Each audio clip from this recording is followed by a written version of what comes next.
शिवाजी महाराजांच्या बद्दल सांगत होते, कारण साताऱ्याला राजधानी स्थापन केली होती. ते त्यांच्यात जे गुण होते ते आपण घेतले पाहिजे. त्यांच्यातला विशेष गुण असा होता की त्यांच्यात कोणतेच दोष नव्हते. जे आपल्या माणसामध्ये दोष असतात, कोणाला कशाची सवय, कोणाला कशाची लत, कोणाला काहीतरी वेड्यासारखं एखाद्याच्या मागे लागले तर लागले. त्याच्यावरनं हे सिद्ध होतं की ते अंशावतार होते. अंशावतार असल्यामुळे त्यांना कोणतीच वाईट सवय, वाईट खोड, खोटं बोलणं, दारू पिणं वगैरे असं म्हणजे त्यांना सांगावं लागत नसे, ते तसे नव्हते. दुसरे अत्यंत स्वभावानी गोड होते. स्वभाव फार गोड होता, अत्यंत गोड स्वभावाचे, आणि आईला पूर्णपणे समर्पित होते. कधीही त्यांनी कुणाला वाकडा शब्द बोलला नाही किंवा कुणावर ओरडले नाहीत, कुणावर बिघडले नाही. हे दोन गुण फार कठीण असतात. जेव्हा मनुष्याला इतकं आईचं वरदान असतं आणि इतकंच नव्हे, त्या वरदानामध्ये एक महत्वही येतं, कारण ते महाराज होते, पण तरी सुद्धा स्वभावामध्ये अत्यंत गोडवेपणा होता. आणि स्वतःबद्दल शिष्टपणा नव्हता की मी राजा आहे आणि हे गोरगरीब आहेत किंवा हे मावळे आहेत, त्यांच्याशी कसं बोलायचं.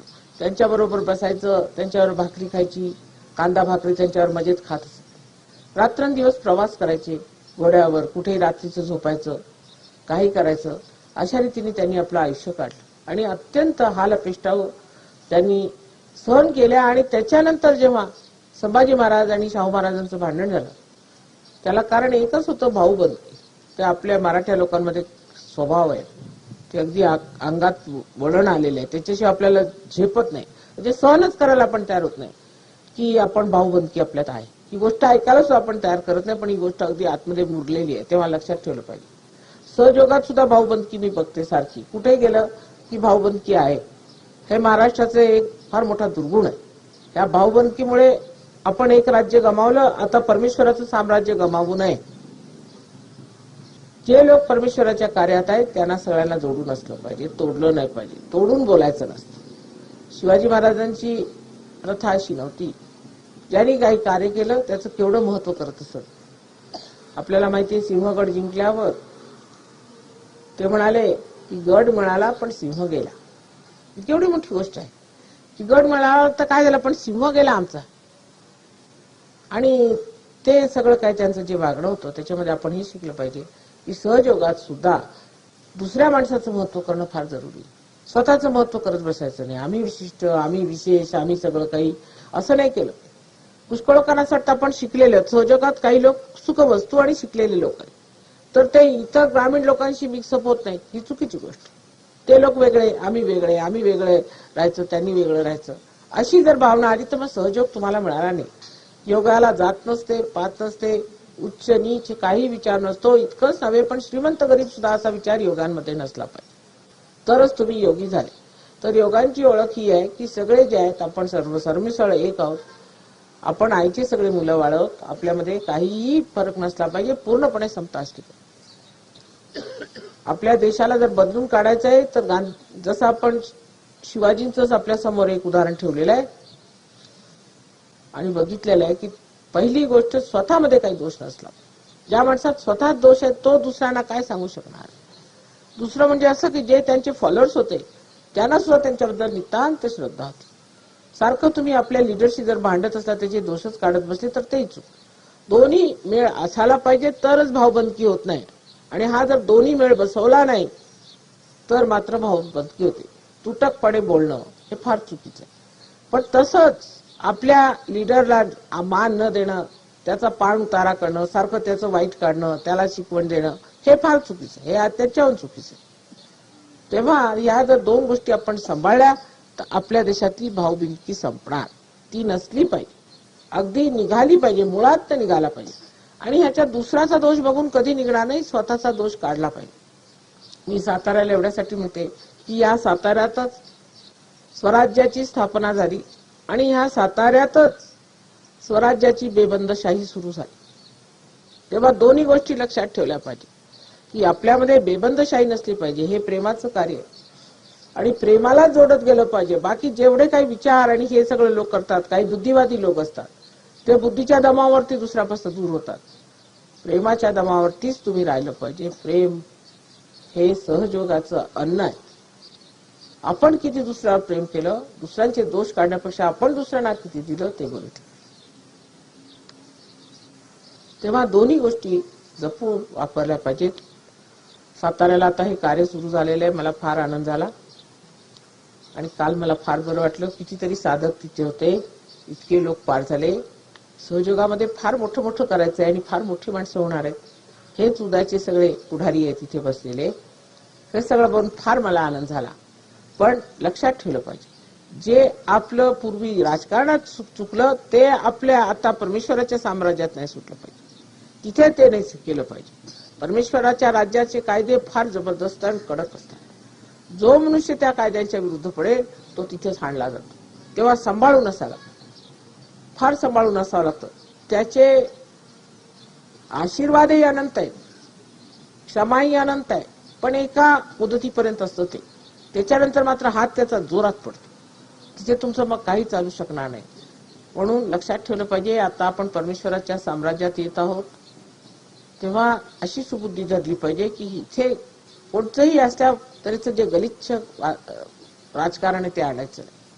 ह्या गलिच्छ गोष्टीवर आणायच्या नाहीत. आपण प्रेमाच्या साम्राज्यात सर्व एका दुव्याने एक दुसऱ्याला बांधलेलो, एकाच आईची मुलं. तेव्हा आपापसामध्ये जी सत्ता मिळवायची ती स्वतःवर सत्ता मिळवली पाहिजे, दुसऱ्यांवर सत्ता मिळवण्याची जागा नव्हे. इथे स्वतःवर सत्ता मिळवायची जागा आहे हे समजलं पाहिजे. आणि जर का स्वतःवर तुम्ही सत्ता मिळवली तर पहिली गोष्ट तुमच्या व्हायब्रेशन्स मध्ये दिसेल. तुमचे व्हायब्रेशन्स कसे आहेत त्याच्यावर मला कळतं की तुमच्यात काय चाललेलं आहे, कसं काय चाललंय आणि कुठे बिघाड होत आहे. तेव्हा कृपा करून कोणतीही भाऊबंदकी किंवा अशा तऱ्हेचे ग्रुप्स बांधायचे नाही, आणि बांधले गेले की तोडत जायचं. माताजी सांगितले ग्रुप्स बांधायचे नाही, कुणाच्या विरुद्ध बसून बोलायचं नाही, कुणाला वाईट म्हणायचं नाही, ग्रुप्स बांधायचे नाही, सगळे मिळून राहिले पाहिजे. हा विचार मला साताऱ्याला आल्यावर आला की आता इथे लोकांना याची नोंद करायला सांगितलं पाहिजे, याची जाणीव दिली पाहिजे. कारण सहयोग म्हणजे फार सहज मिळतो आणि त्याच्यात जी पहिली गोष्ट होती म्हणजे मनुष्याला जी सत्ता येते त्या सत्तेमध्ये तो दुसऱ्याला दाबू लागतो, किंवा ते लोक जे त्या म्हणतात की हा मनुष्य कशाला एवढं करतो, तेही चूक आहे. जर मनुष्य दाबू लागला तर त्या लोकांना असं वाटतं की हा कोण. तर सहयोगामध्ये एक लक्षात ठेवलं पाहिजे की माताजींनी एकेका माणसाला प्रत्येक ठिकाणी नियुक्त केलेलं आहे आणि प्रत्येकाशी त्या संबंध ठेवतात. त्यांचा संबंध त्या एका नियुक्तीमुळे होतो. तसं आपल्या डोक्यात सुद्धा एक ब्रेन आहे, त्या ब्रेन पासून आपण सगळ्यांचा संबंध ठेवतो. तसंच सहयोगात करावं लागतं.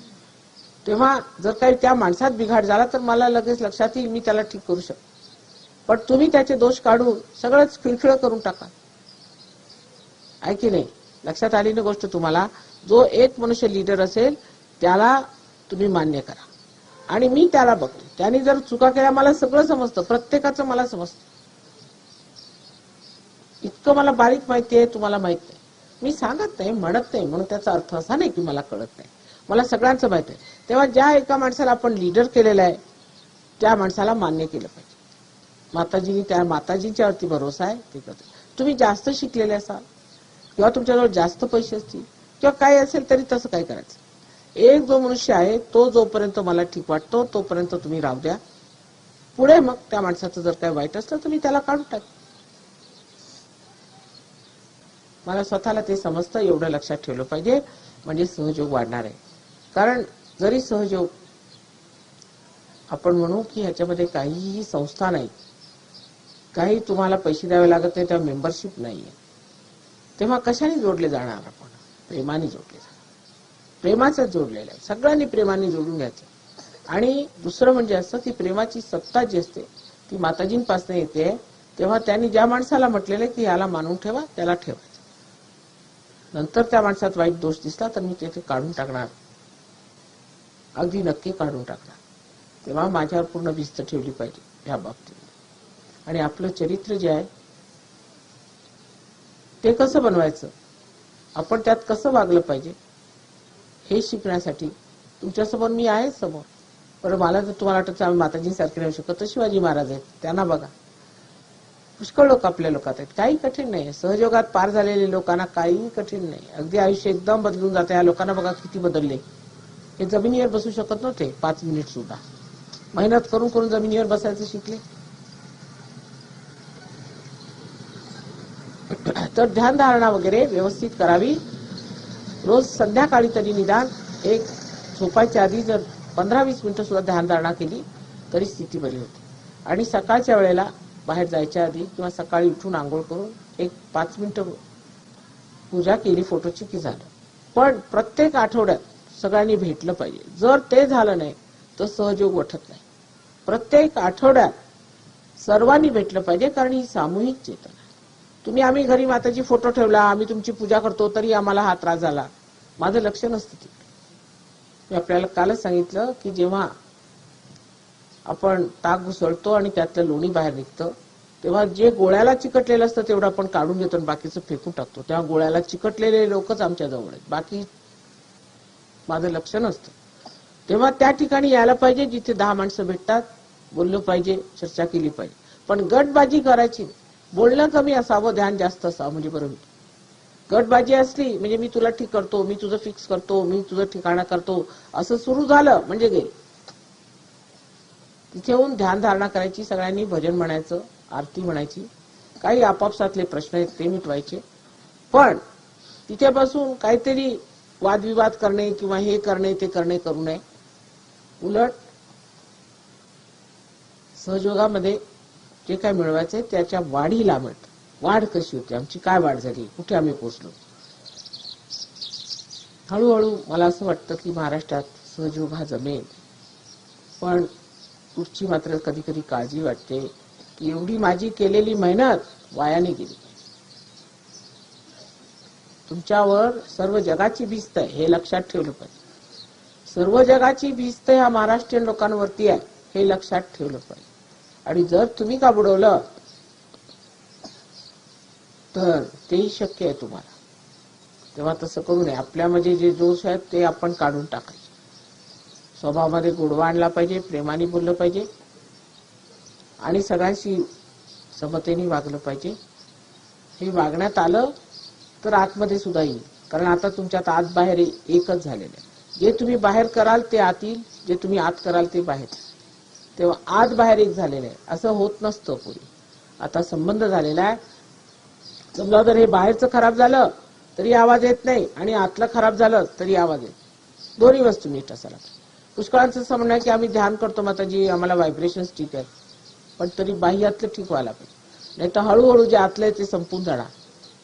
म्हणून आत आणि बाहेर दोन्ही मनुष्याला एकसारखं असायला पाहिजे आणि दिसायला तेजस्विता असायला पाहिजे.